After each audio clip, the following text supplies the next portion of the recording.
If you already have your bachelor's, you can get a direct PhD. There's no application fee. You do not need a GRE or the IELTS.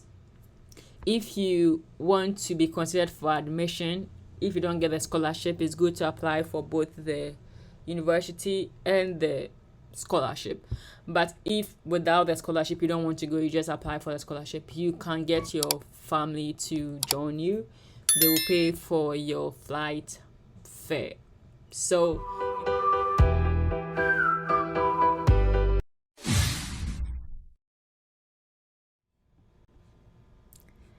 hello and welcome to my channel. If you are new here, I'm Aboagye, and my goal is to help you during your application and admission process to study abroad.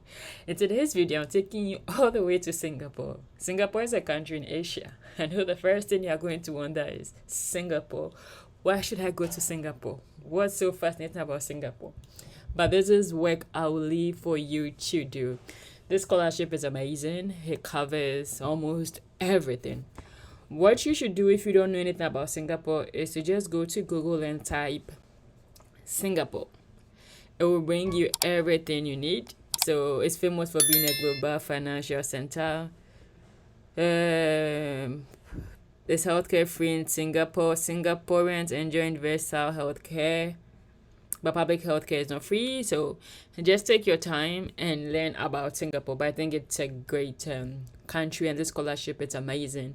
And the beautiful thing about this scholarship is you can apply anytime, because they have 2 applications period. There is the one we are going to look at is from June 1st to December 1st, and afterwards the next one is from December 1st to June 1st, something along those lines. So you can apply anytime. So if you are watching this video, I suggest you give this a try. And the good thing is that there's no application is free. If you apply directly to the scholarship, you don't have to apply to the university.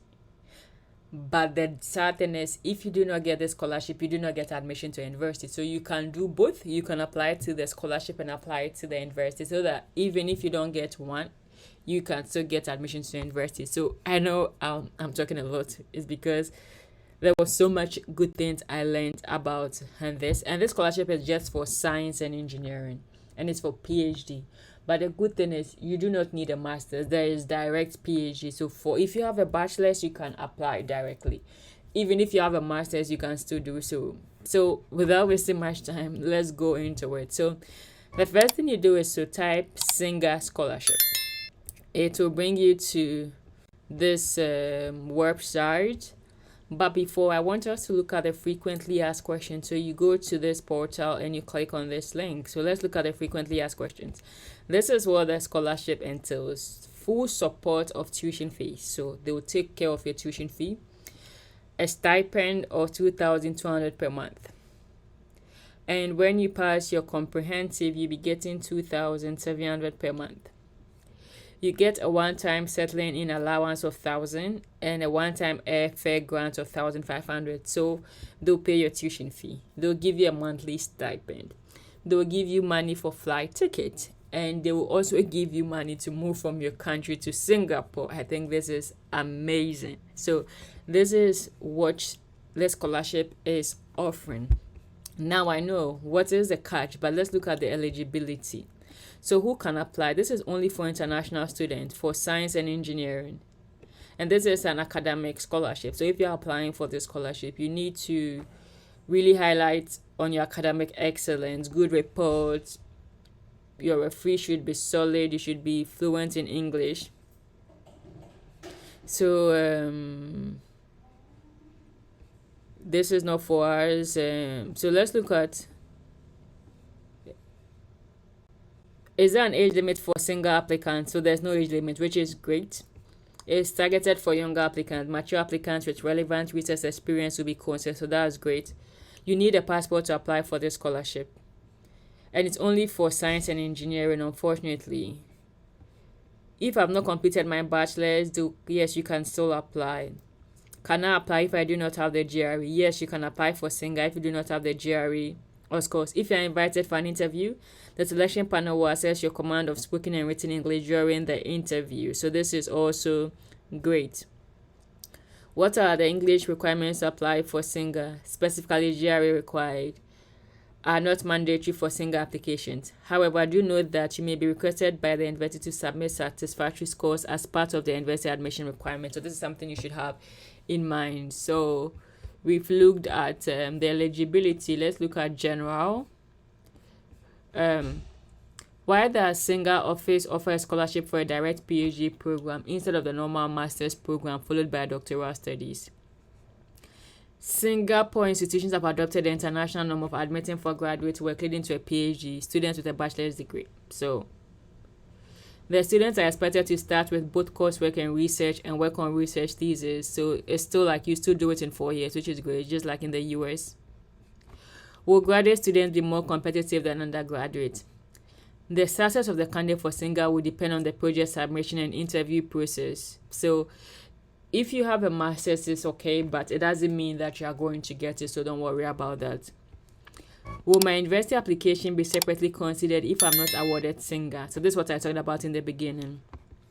For Singa, you'll be contacted for university admission if you are successful and are not required to submit a separate application for university admission. Should you wish to be considered separately for university admission, you will need to apply for both Singa and university concurrently. So how many awards will be offered each year? Singa awards are offered twice, so once for the August intake and again for the January intake during the academic year. It is a merit-based scholarship where all astounding candidates will be considered for an award. So there will be an interview, so have that in mind. You are not allowed to take a part-time job because the money is a lot. So is it possible for my spouse to come and stay with me? Yes, you can. You can come with your spouse to stay with you. The details are here. So let's look at we've looked at the eligibility. We've looked at, I think we just looked at the general. Okay, we've done that. We've looked at the award terms. So this is also great. So referee's recommendation letter. You need at least 2 academic referees, which is normal for most programs. These referees, they will be sent an email. There's one last thing I'm looking for that I can't find here. So these are the documents you need. A passport, a recent passport size photo, your academic transcript, your certificate, your master's if you have any, your master's if you have any, and 2 recommendation reports. These are not compulsory, but if you do have this, I will suggest you do apply it. You do submit it. And there's no application fee. If anything, take your time and read all these things. So this is something you should also take and read. But do I need to contact the supervisor before the submission of my application? It is not mandatory, but you are most welcome to email any of the Singa supervisors listed for more information about the research projects. You may also email the supervisors in your area of interest and discuss with them about proposing your own research project. Please note that your preferred supervisor or projects may not always be available. So if we look at those ones, if it's not in, you can contact the supervisor and propose something. The rest, I would advise you take your time to read. So can we have 2 supervisors in different fields and all from different institutions? Applicants may select up to 3 different Singa projects, so you can apply to 3 projects or supervisors, and they could be from different fields and institutions, so which is great. So that is it. So we've looked at the frequently asked questions. We know the eligibility, we know the deadline. So now let's look at the main website. So you need to look at the research areas to find your supervisor or project you want to apply to. So for the supervisors and projects, this is it. Or you could also visit these universities to find supervisors or projects from these universities. We've looked at the eligibility, we've looked at the coverage already. So the total estimate is to live in Singapore for a student is averagely to 1,400 to 2,000, and you're going to get 2,200 to as much as 2,700. So which is great for you. So this is the procedure. Let's look. So the first thing you have to do is to browse the PhD research projects, which we find from here, the research areas. So you can, if you're in biomedical sciences, let me tell you something. If you're not in any of these fields, don't worry. Still take your time and look through, because they are interdisciplinary research. You might find something that you already have the background knowledge. So what you do is engineering and technology, you can click on one. It will open this portal. It will open this PDF. Let me open this PDF so that we have a look. So this is the PDF. There's so much you can do with it. What you can do is first look at the focus area, because there are filters. Let's say carbon. Okay, so what I will advise is you go to research institution, everything is selected. Course category, select everything, select all to make it easier for you. Then maybe project description, maybe carbon. I don't know, I'm just putting in something. So you see, it has changed for everything that has carbon in it. So you can now take your time and read the description to see what works for you. Let's say carbon capture.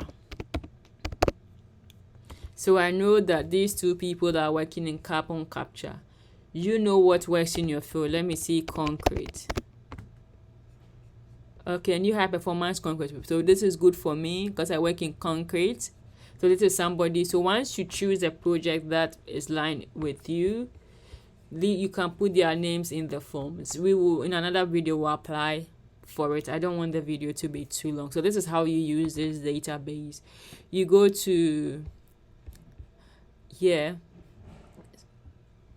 select, okay.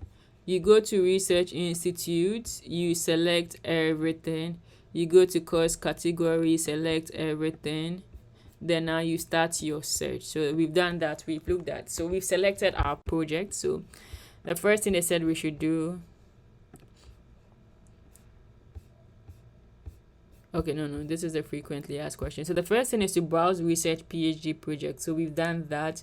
So that's this on the website. You can choose these, or you can look at specific labs. You can click on any of them. Let me look at smart systems engineering. Take your time and like delve into this, because this scholarship is really great, but you need to be willing to do the work. So for smart systems engineering, these are like supervisors. You can put their names. So if you are not looking at research projects, you can go to these universities. So I'm going to click on this. You visit their website, and this is the College of Engineering and College of Science and College of Medicine. You pick one. Because civil and environmental, I'll choose civil and environmental. So these are the research focus for these professors. These are people that I can put based on my research. You could send them an email as you want, but I always advise you send them an email to let them know you're applying for that, because sometimes they can help you prepare your documents. So we've done the first thing. We've already looked at the documents. And please ensure you apply for the correct scholarship for Singapore International Graduate Award. But as I said, I'll take you through the application process. So this is it for the Singa scholarship. Take your time and spend time with this, because I think this scholarship is amazing. So to recap, it's for engineering and science. It's for PhD. If you already have your bachelor's, you can get a direct PhD. There's no application fee. You do not need a GRE or the IELTS.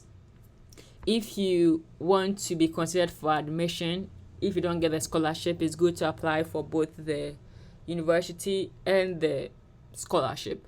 But if without the scholarship you don't want to go, you just apply for the scholarship, you can get your family to join you. They will pay for your flight fare. So in my next video, I'll take you through the process on how to apply for the scholarship. Share with your friends and family. So you hear from me again. Bye. But wait. Before the bye, one thing I always suggest is look at our scholars. Look at the people who have been awarded. Look at their profile and contact them if you want, because it always helps to know. No, I'll try and see if I can get one of them on my channel for them to share their experience. So, as I said,